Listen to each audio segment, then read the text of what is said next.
Welcome back to Subhashis classroom. আশা করি তোমরা সবাই ভালো এবং সুস্থ আছো।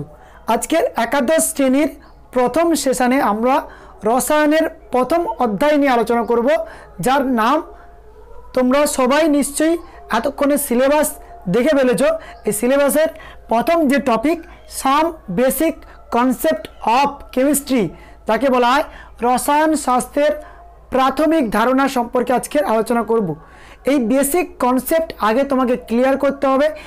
এই পার্টে আমরা রসায়ন বিজ্ঞানের পুরো বেসিক পার্টটা কভার করব। সেখান থেকে আমরা আমাদের বেসিক পার্টটাকে ডেভেলপমেন্ট করব। এই বেসিক পার্ট ডেভেলপমেন্ট না হলে 1, 2, 3, 4 যদি চ্যাপ্টার ভালো করে আমরা বেসিক নলেজগুলো না নিই, তাহলে আমাদের কেমিস্ট্রি পড়তে অবশ্যই খুবই সমস্যা হবে বা তোমরা খুবই সমস্যার মধ্যে পড়বে।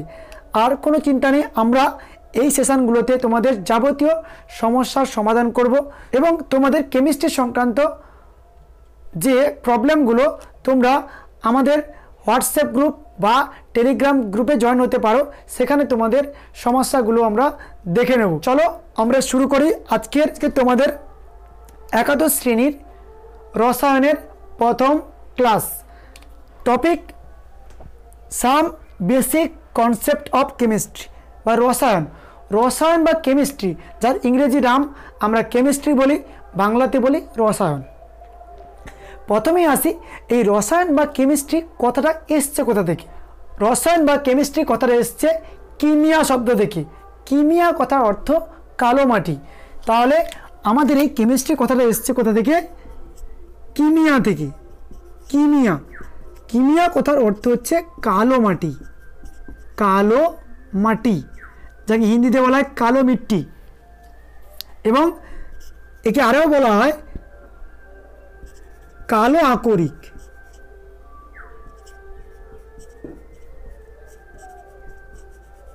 বা কালো আকরিক থেকে।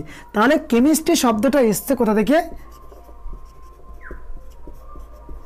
কেমিস্ট্রি বা রসায়ন শব্দটা এসছে কালো কিমিয়া, যার অর্থ হচ্ছে কালো মাটি বা যাকে কালো আকরিক বলতে পারি। এই কিমিয়া শব্দ থেকেই কেমিস্ট্রির উৎপত্তি। ঠিক আছে। প্রাচীনকালে মিশরের বিজ্ঞানীরা উন্নত ধরনের বৈজ্ঞানিক চর্চা করত, আর তাদেরকে আমরা বলি অ্যালকেমিস্ট। তোমরা নিশ্চয়ই অ্যালকেমিস্টের নাম শুনেছ। এই অ্যালকেমিস্টকে পরবর্তীকালে বা অ্যালকেমিস্ট থেকেও আমরা এই কেমিস্ট্রি সম্পর্কে বা কেমিস্ট্রির নামটা উদ্ভাবন হয়েছে। আর কিমিয়া শব্দ থেকে আমরা কেমিস্ট্রি শব্দের উৎপত্তি লাভ করে। দেখো, মিশরের লোকেরা বা মিশরের বিজ্ঞানীরা খুবই উন্নত মানের রসায়ন চর্চা করত, যার সবচেয়ে ভালো উদাহরণ হচ্ছে কি, মিশরের মানুষেরা বা রাজা মহারাজারা মারা গেলে তাদের মমি করে রাখা হতো। ঠিক আছে। সেই মমি আজ থেকে 5-6 হাজার বছর আগে, কিন্তু সেই মমিগুলো যখন আবিষ্কার হয়, এখনও দেখবে সেই মানুষের, এখানে একটা দেখতে পাচ্ছ আমাদের রাজা, মিশরের রাজা তুতেনহামেনের একটা মমি তোমরা দেখতে পাচ্ছ। এই তুতেনহামেনের মমি যখন আবিষ্কার হয়, তখন দেখা গেছে তুতেনহামেনের দেহাবশেষ অনেকটাই, দেখতে পাচ্ছ দেহাবশেষটা অনেকটাই এখনও পর্যন্ত খুব ভালোভাবে আছে। নাক, মুখ, দাঁত বা শরীরের বিভিন্ন অংশ এখনও পর্যন্ত খুব সুন্দরভাবে চেনা যাচ্ছে। আর আমাদের আজকের সমাজে যদি একজন আজকে মরে যায়, 2-3 দিন রাখার পরে তার মাংস গলা শুরু করে এবং পচে গলা শুরু করে। আর এখন থেকে 5000 বছরের পুরনো এই ডেড বডি এখনও পর্যন্ত কি আছে, পুরোপুরি বা বেশিরভাগটাই অক্ষত আছে। তাহলে ভাবো এই মিশরের এই সমস্ত বিজ্ঞানীরা কত উন্নত মানের রসায়ন চর্চা করত। আর সেখান থেকেই আমাদের এই রসায়ন বা কেমিস্ট্রি কথাটা এসছে। আর তাদের সেই বিজ্ঞানীদের বলা হতো অ্যালকেমিস্ট। সেখান থেকে আমাদের আসছে কি, এই কিমিয়া শব্দ, যার কালো মাটি। এই কালো মাটির ভেতরে অনেকটা রসায়নের বিভিন্ন পার্ট আমাদের লুকিয়েছিল। সেখান থেকে আমাদের নাম হয়েছে কি, কিমিয়া থেকে কেমিস্ট্রি বা রসায়ন শাস্ত্র। অ্যাজ এ ক্লিয়ার, আশা করব কেমিস্ট্রি সংখ্যা বা কেমিস্ট্রি কোন জায়গা থেকে উৎপত্তি লাভ করেছে এ সম্পর্কে তোমাদের কোনোরূপ সমস্যা নেই। চলো আমরা পরবর্তী টপিকে যাচ্ছি। কেমিস্ট্রি বা রসায়ন শাস্ত্র কি বলছে? বিজ্ঞানের যে শাখায় কোনো পদার্থের দোষ, গুণ, অবস্থা এবং তার ভৌত অবস্থা, রাসায়নিক অবস্থা প্রভৃতি নিয়ে আলোচনা করা হয়েছে, তা সেই শাস্ত্রকে আমরা বলে থাকি কেমিস্ট্রি বা রসায়ন শাস্ত্র। অর্থাৎ কোনো পদার্থের দোষ, গুণ, অবস্থা, প্রকৃতি, তার ধর্ম, সেটা ভৌত হোক বা রসায়ন হোক, সেটা কী প্রকৃতির হবে সেটা আমরা কেমিস্ট্রির মাধ্যমে জানতে পারি। আর এই কেমিস্ট্রিকে বলা হয় বিজ্ঞানেরও বিজ্ঞান। কারণ কি? প্রতিটা সাবজেক্টের ওপর কেমিস্ট্রির পদার্পণ দেখা যায় বা প্রতিটা সাবজেক্টের ভেতর কেমিস্ট্রি চলে আসে। কারণ কি? পৃথিবীতে থাকা সমস্ত জিনিসই ম্যাটার বা পদার্থ, আর পদার্থের মধ্যে ইলেকট্রন, প্রোটন এবং নিউট্রন বর্তমান। তাই তো আমরা প্রমাণ করেছি ইলেকট্রন, প্রোটন এবং নিউট্রন বর্তমান। বেসিক কিছু কনসেপ্ট তোমাদের নিশ্চয়ই আছে, তোমরা সবাই জানো। দুনিয়ার বা বিশ্বের যে কোনো পদার্থ হোক তার মধ্যে ইলেকট্রন, প্রোটন এবং নিউট্রন বর্তমান।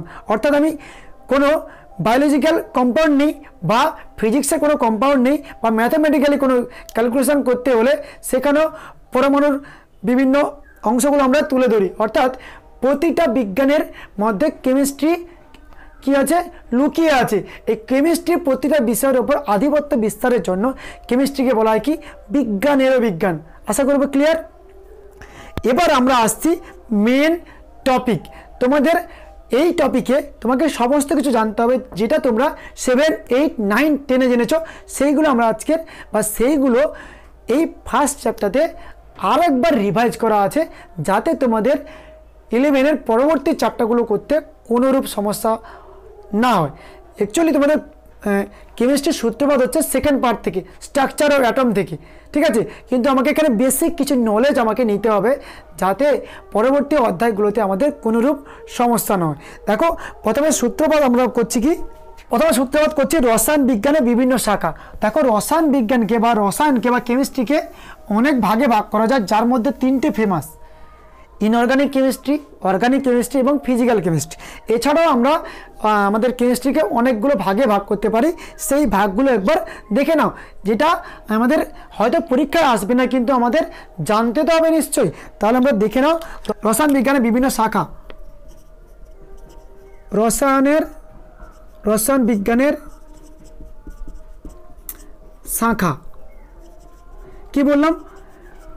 প্র্যাকটিক্যালি অর্থাৎ ফেমাস হিসাবে আমরা 3টে জিনিসই পড়বো। তোমরা যখন উচ্চশিক্ষা করতে যাবে রসায়ন বা কেমিস্ট্রি নিয়ে, তখনই তোমরা জানবে।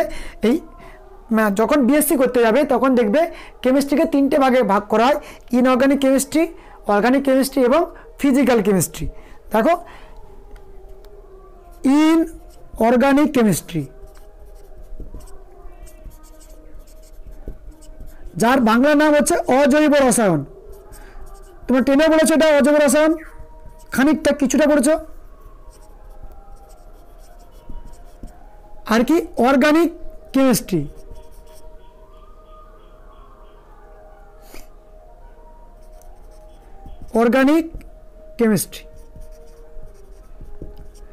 অর্গানিক কেমিস্ট্রি যাকে বলা হয় জৈব রসায়ন, এটাও তোমরা পড়েছো, কিছুটা হলে পড়েছো।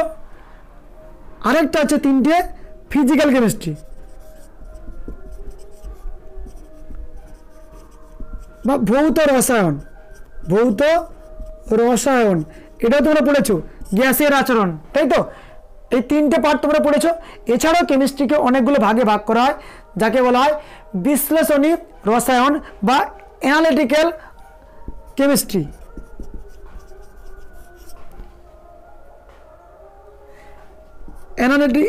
অ্যানালিটিক্যাল কেমিস্ট্রি যাকে আমরা বলি বিশ্লেষণী রসায়ন। এছাড়া বলা হয়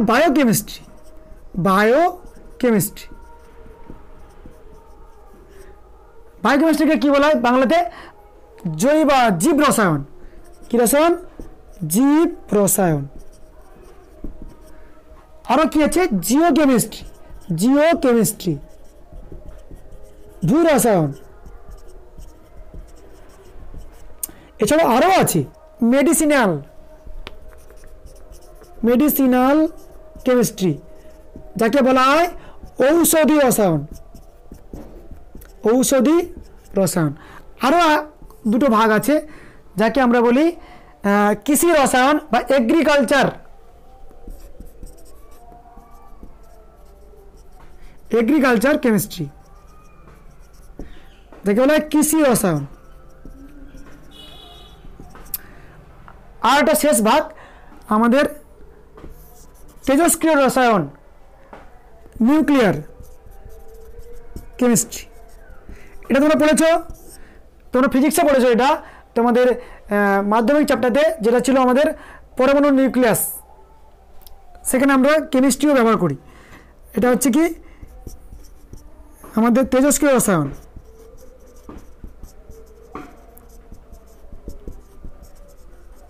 তেজস্ক্রিয় রসায়ন।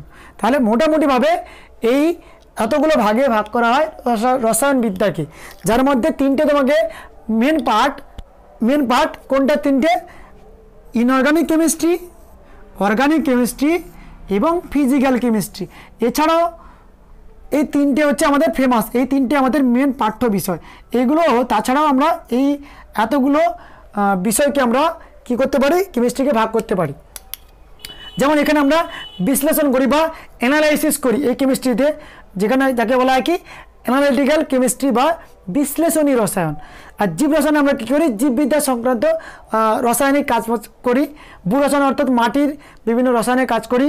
কৃষি রসায়নে আমরা কৃষিকাজের বিভিন্ন রাসায়নিক তত্ত্বের মাধ্যমে আমরা কৃষিকাজের বিভিন্ন উন্নতিগুলো আমরা দেখে নিই।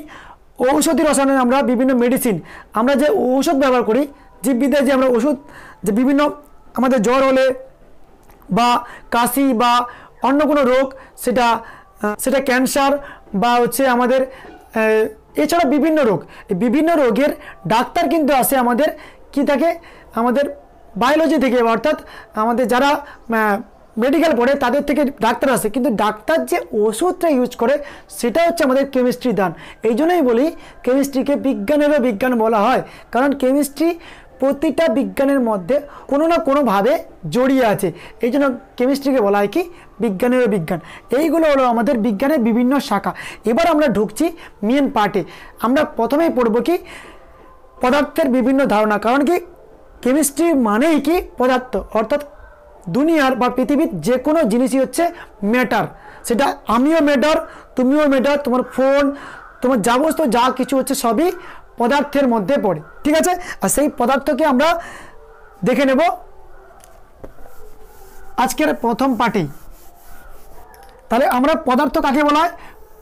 প্রকৃতিতে থাকা প্রতিটি জিনিসই পদার্থ, যা কিছুটা স্থান দখল করে, যার নির্দিষ্ট আকার এবং আয়তন থাকতেই পারে, না থাকতে পারে, কিন্তু যার অবস্থান আছে বা যা উপস্থিত তাকেই আমরা বলি কি পদার্থ। কি বলি? পদার্থ বা ম্যাটার।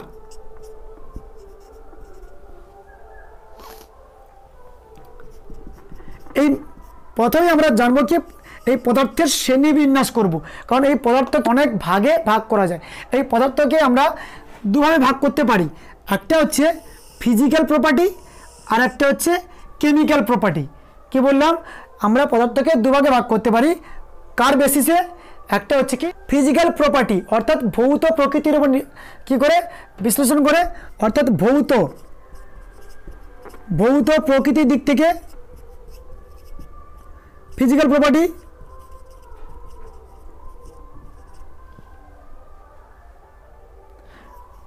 বা ফিজিক্যালভাবে আমরা ক্লাসিফিকেশন করতে পারি। ঠিক আছে, অর্থাৎ পদার্থকে আমরা দুভাবে ভাগ করতে পারি, একটা ভৌত প্রকৃতির উপর নির্দেশ করে এবং রাসায়নিক প্রকৃতির উপর নির্দেশ করে। রাসায়নিক প্রকৃতির উপর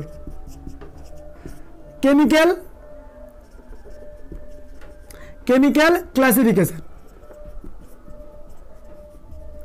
তাহলে আমরা কেমিস্ট্রিকে কভাগে, কেমিস্ট্রির যে মূল পদার্থকে আমরা বা দুইভাবে ভাগ করতে পারি। একটা হচ্ছে ভৌত দিক থেকে, অর্থাৎ ভৌতিকতার অর্থ কি? যেটা বাহ্যিক পরিবর্তন, যেটা আমাদের চোখের সামনেই হবে, আমরা বুঝতে পারবো, দেখতে পারবো, তাকে বলা হয় ভৌত পরিবর্তন। যেমন জলকে ফোটালে বাষ্প আমরা দেখতে পাই, আবার জলকে ঠান্ডা হলে ঠান্ডা করলে বরফে পরিণত হয়। অর্থাৎ এই বরফ জলের যে তিনটে অবস্থা কঠিন, তরল এবং গ্যাস, এটা আমরা দেখতে পাচ্ছি, এটা হচ্ছে ভৌত পরিবর্তন। যদি বলি দুধ থেকে দই পরিবর্তন, ওটা আমাদের চোখের সামনে হয় না, কিন্তু ওটা রাসায়নিকভাবে পরিবর্তন হয়, যা পুনরায় ফিরে আসা সম্ভব নয়। দুধ থেকে দইতে রূপান্তর করার পর দই থেকে দুধে রূপান্তর করা সম্ভব নয়। রাসায়নিকভাবে আমরা এক জায়গা থেকে অন্য জায়গায় নিয়ে যেতে পারি বা একটা বস্তু থেকে অন্য বস্তুতে রূপান্তর করতে পারি, কিন্তু সেই বস্তুতে আবার ফিরে আনা সম্ভব হয় না। কিন্তু ভৌত দিক থেকে আমরা করতে পারি বা ভৌত পরিবর্তনের মাধ্যমে আমরা করতে পারি। আমরা জলকে গরম করলে বাষ্প হবে, বাষ্পকে ঠান্ডা করলে জল হবে, আর সেই জলকে আরও ঠান্ডা করলে কী হবে, বরফে পরিণত হবে। আবার সেই বরফকে আবার গরম করলে জল হবে, জল থেকে আবার বাষ্প। এটাই হচ্ছে আমাদের ভৌত পরিবর্তন। কারণ এই ভৌত পরিবর্তনে আমাদের যা কিছু হয় আমাদের চোখের সামনেই ঘটে। এই ভৌতভাবে পদার্থকে আমরা মোটামুটি 5 ভাগে ভাগ করতে পারি, কিন্তু তোমাদের বইতে দেখবে 3 ভাগে আছে। 3 ভাগে তোমরা সবাই জানো, কঠিন, তরল এবং গ্যাস। এই ভৌত প্রকৃতির দিক থেকে কয় ভাগ করা হয়? 5 ভাগে। কভাগে 5 ভাগে। কঠিন, যাকে আমরা বলি সলিড, আচ্ছা, আর তারপর হচ্ছে কি তরল, যাকে বলে আমরা লিকুইড, আর এটা হচ্ছে কি গ্যাস। গ্যাস এই তিনটে সবাই জানো, হ্যাঁ কি না?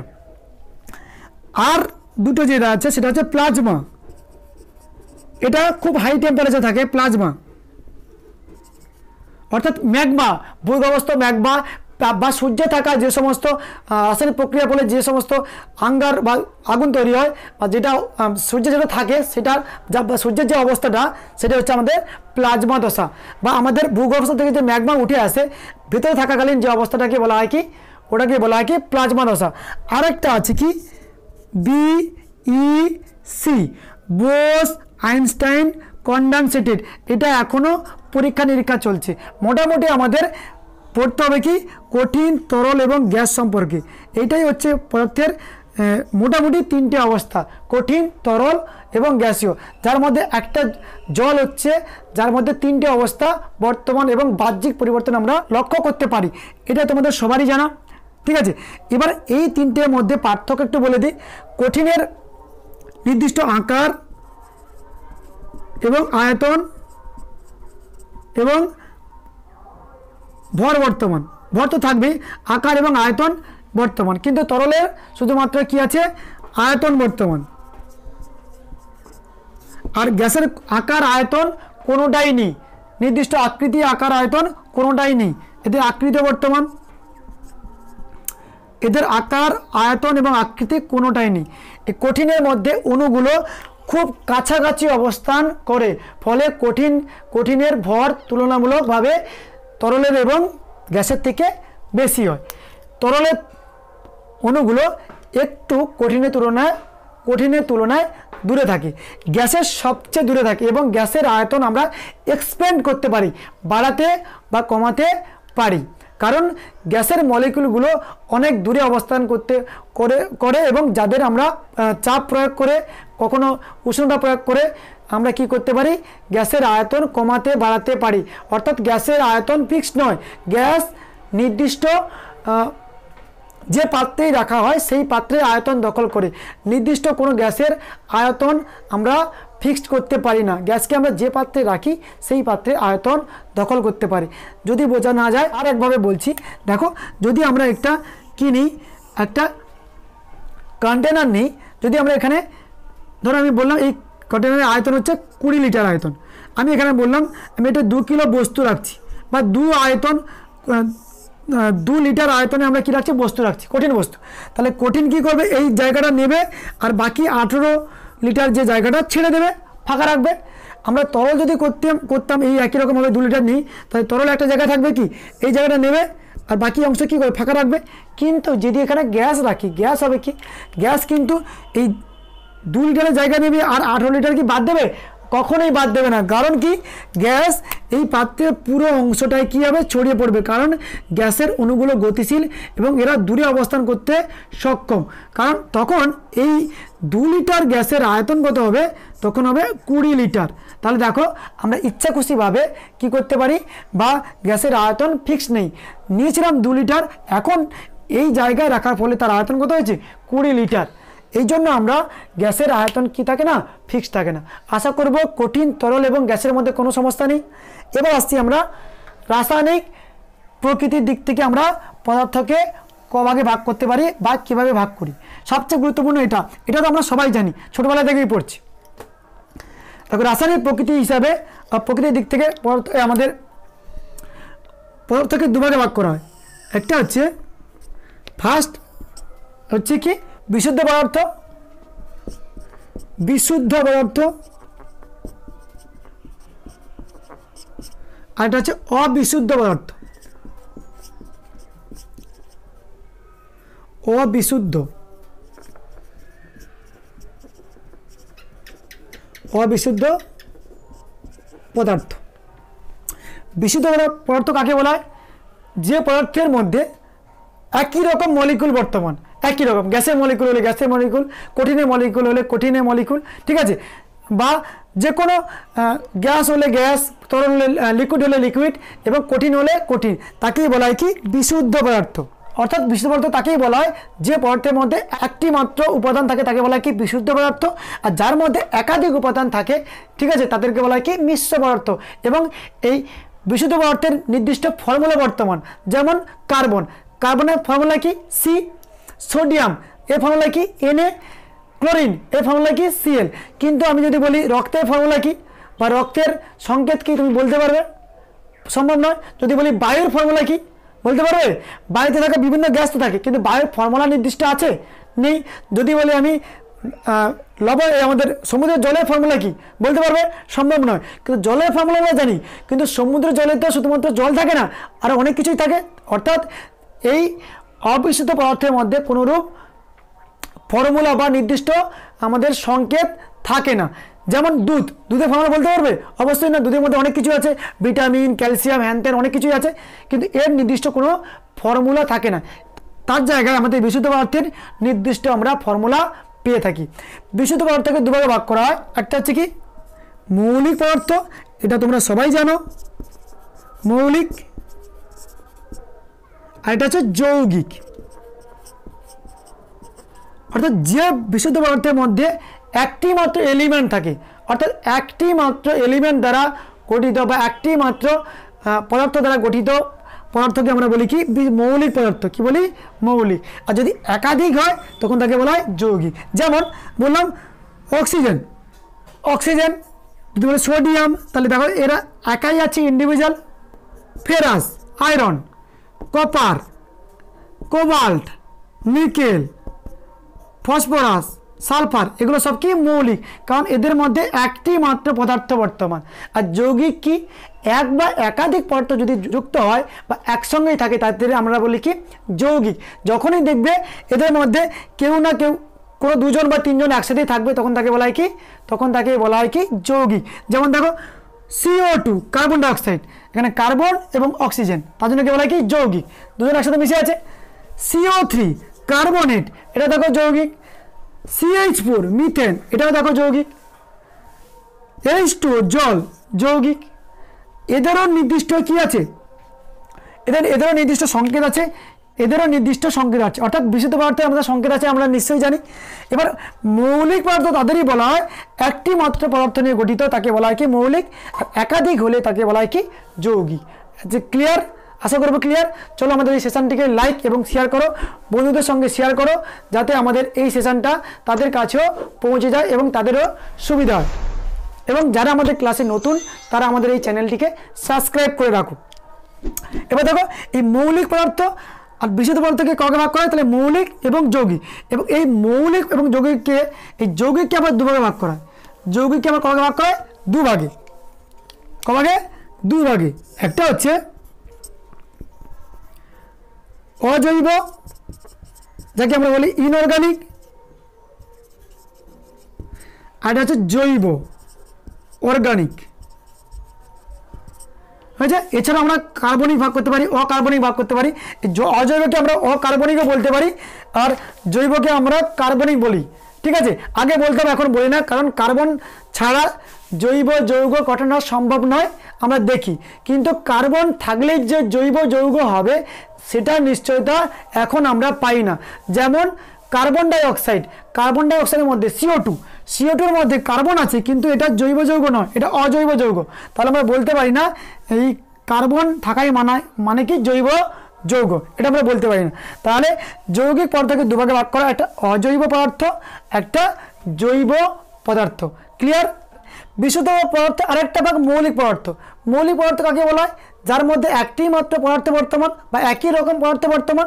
এই মৌলিক পদার্থকে তিন ভাগে ভাগ করা হয়। একটা হচ্ছে ধাতু, সম্ভবত তোমাদের বইতে নাও থাকতে পারে। একটা ধাতু, একটা অধাতু, আর একটা ধাতুকল্প।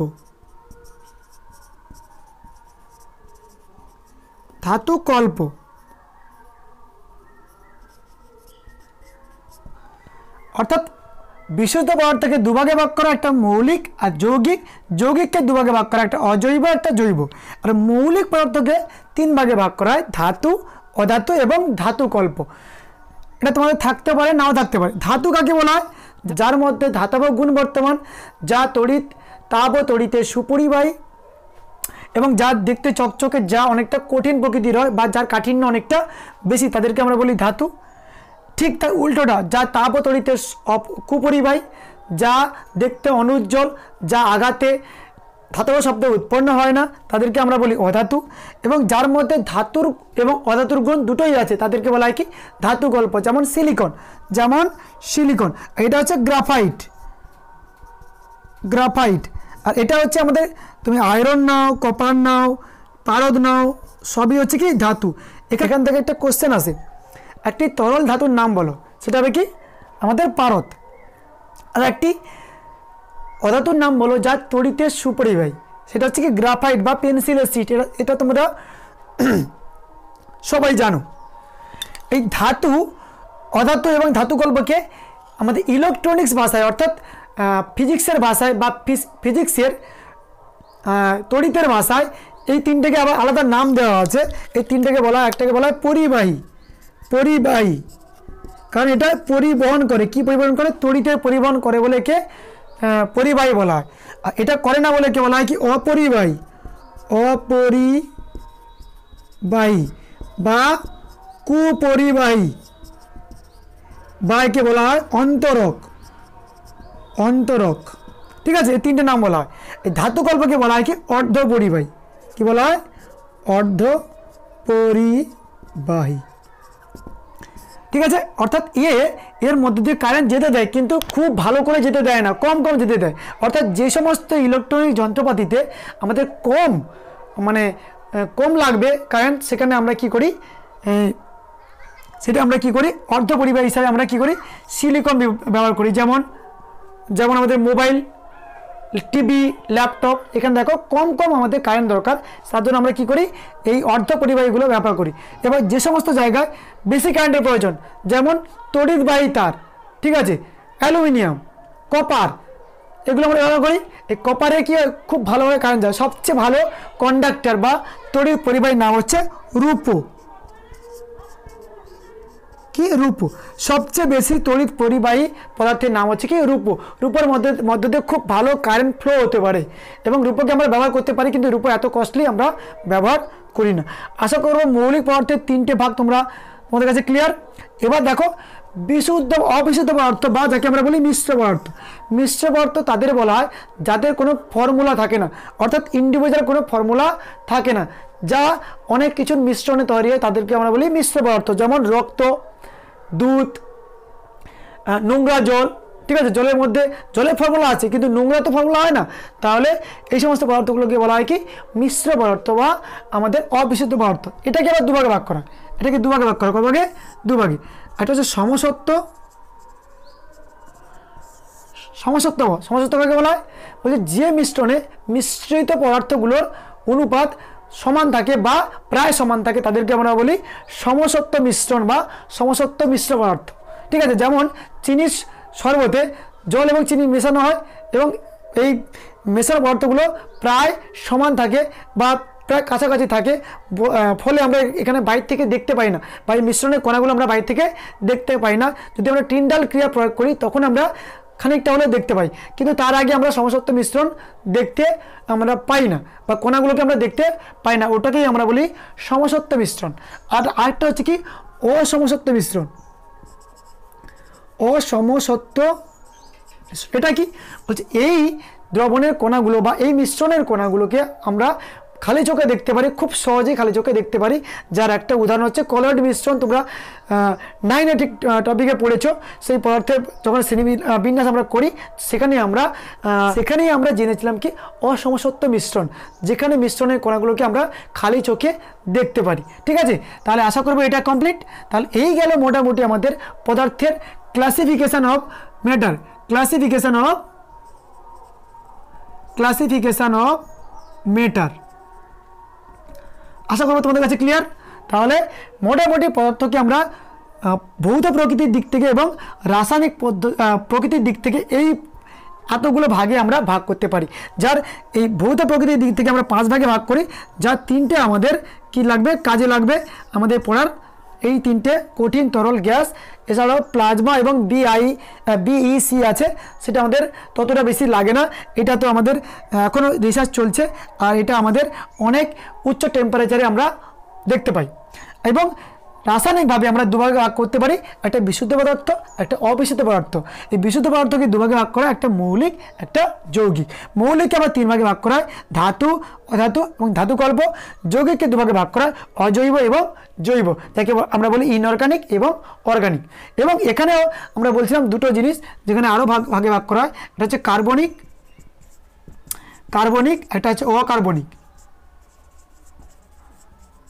কারণ এই দুটোকে আমরা আলাদা করে ধরি না, কারণ কি কার্বন থাকা মানে কার্বনিক, কার্বন না থাকা মানে অকার্বনিক, তাহলে ছেড়ে দাও, এটা আমাদের লাগবেই না। তাহলে এই গেল মোটামুটি আমাদের ম্যাটারের বিভাগ বা পদার্থকে আমরা এইভাবে ভাগ করতে পারি। এবার দেখছি কি আমাদের এই পদার্থের দুটো অবস্থা থেকে বা দুটো প্রকৃতি থেকে, একটা ভৌত প্রকৃতি এবং একটা রাসায়নিক প্রকৃতির ওপর ডিপেন্ড করে পদার্থের ধর্ম আসে। পদার্থের ধর্ম সেটাই আমরা দেখে নিচ্ছি, পদার্থের ধর্ম কি বা পদার্থের ধর্মকে আমরা কবে ভাগ করতে পারি। পদার্থের ধর্ম, প্রপার্টিজ অফ ম্যাটার। দেখো, প্রপার্টিজ অফ ম্যাটার বা পদার্থের ধর্মকে আমরা দুভাগে ভাগ করি, তোমরা নিশ্চয়ই সবাই জানো। একটা ভৌত ধর্ম বা ফিজিক্যাল প্রপার্টি,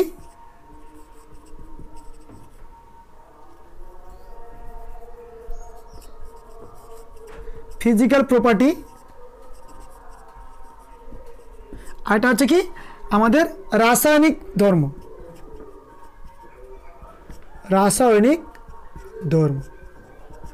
কেমিক্যাল প্রপার্টি।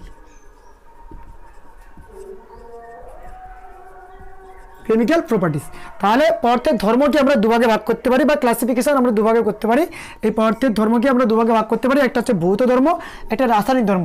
ভৌত ধর্ম কি বাহ্যিক পরিবর্তন, যেটা আমাদের চোখের সামনেই হয় এবং আমরা পরিবর্তন লক্ষ্য করতে পারি। যেমন দেখো, পদার্থের আকার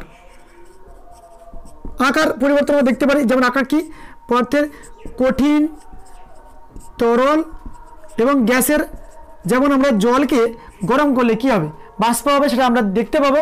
বাষ্পকে ঠান্ডা করলে জল হবে এবং জলকে আরও ঠান্ডা করলে বরফে পরিণত হবে। তাহলে এই প্রকৃতিটা আমরা দেখতে পাচ্ছি, তাহলে এটা আমাদের কি পরিবর্তন, ভৌত পরিবর্তন। তাহলে জলের এই রূপান্তরকে আমরা কি বলি, ভৌত পরিবর্তন। এছাড়া আর কি আছে, আরও আছে কি স্ফুটনাঙ্ক, যাকে আমরা বলি বয়েলিং টেম্পারেচার বা বয়েলিং পয়েন্ট। আর হচ্ছে কি গলনাঙ্ক।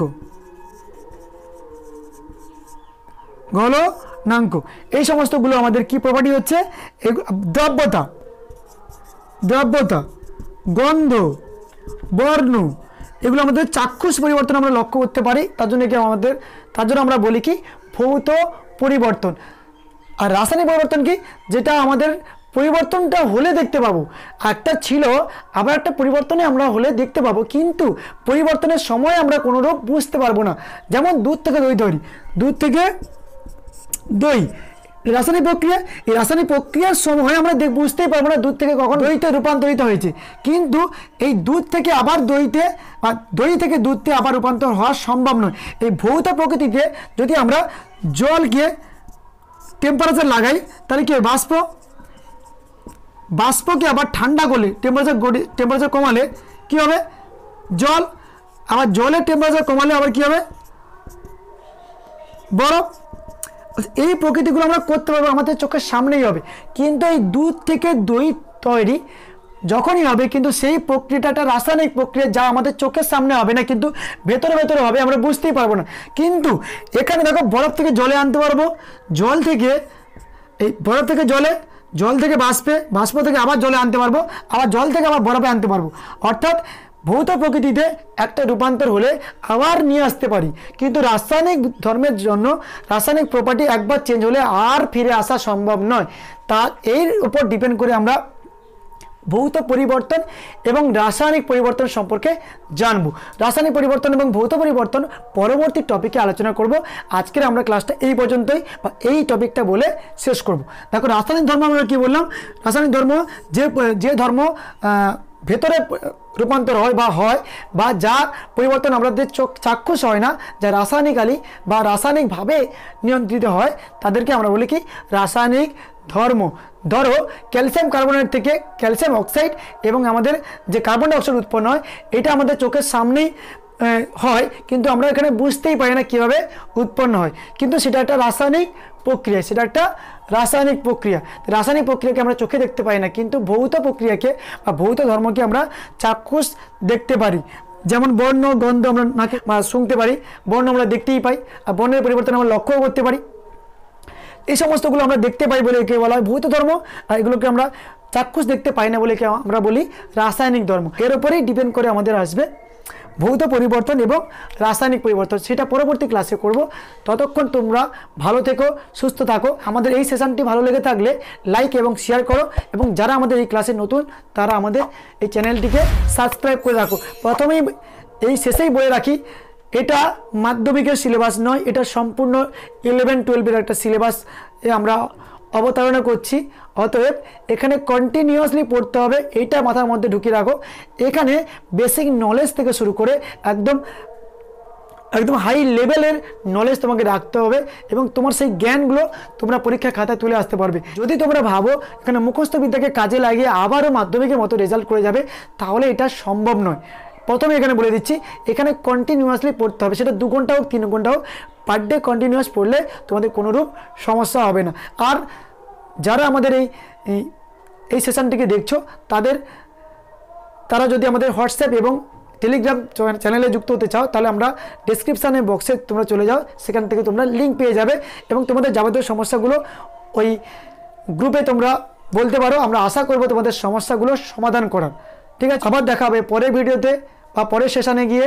ততক্ষণ ভালো থেকো, সুস্থ থেকো। জয় হিন্দ, জয় ভারত।